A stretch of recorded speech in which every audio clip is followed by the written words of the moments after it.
শুকিয়ে পানি ওঠাটা কি আমাদের? আমরা কোনদিন বিচার করেছি? ছোটবেলাতে পড়েছি। সেই সৃষ্টি লগ্ন থেকে জল আমরা খেয়ে এসছি, পানি আমরা খেয়ে এসছি। কখনো নদী নালা পুকুরের, কখনো নদী নালা পুকুরের বৃষ্টি, আবার পাতকুয়ো। কারা আবিষ্কার করে গেছিল? ব্রিটিশ। তারপরে প্রসেসিং হয়ে কি এসছে? অ্যাকোয়া। তারপরে কি আরো, তারপরে গভর্নমেন্ট, তারপরে সাবমার্সেল, তারপরে কি বলা হয় ট্যাঙ্কি। এই কোন দেশে জলটা ঢুকছে। এই যে যা জল আমরা বাইরে থেকে দেখছি এটাকে বলা হচ্ছে অ্যাসিডিক জল।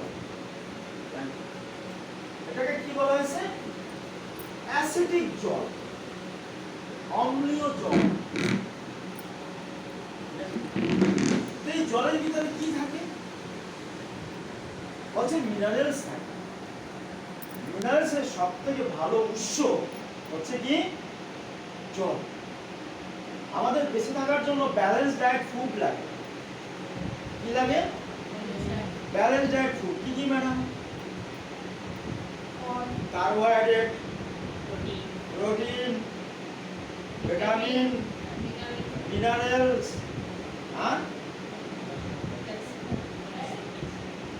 আর কি? ফ্যাট আর জল।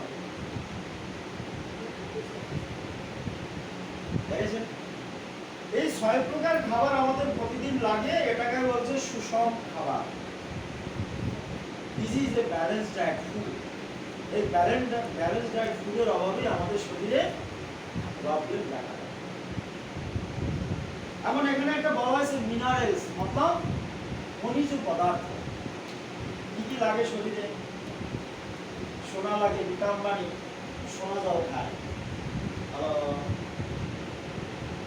সিলভার লাগে, কপার লাগে, আয়রন লাগে, ম্যাগনেসিয়াম লাগে, ফসফেট লাগে। সবই জলের মধ্যে দিয়ে পাওয়া যায়।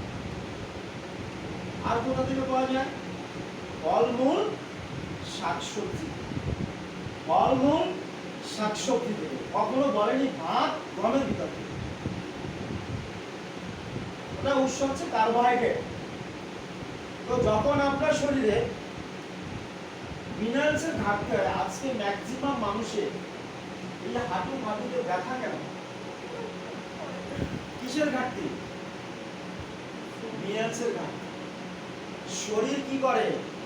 যখন মিনারেলসের অভাব হয়, ওকে অর্গানাইজ করার জন্য তখন এই যেখানে রিজার্ভ আছে সেখান থেকে নিয়ে ওয়ার্ক করে।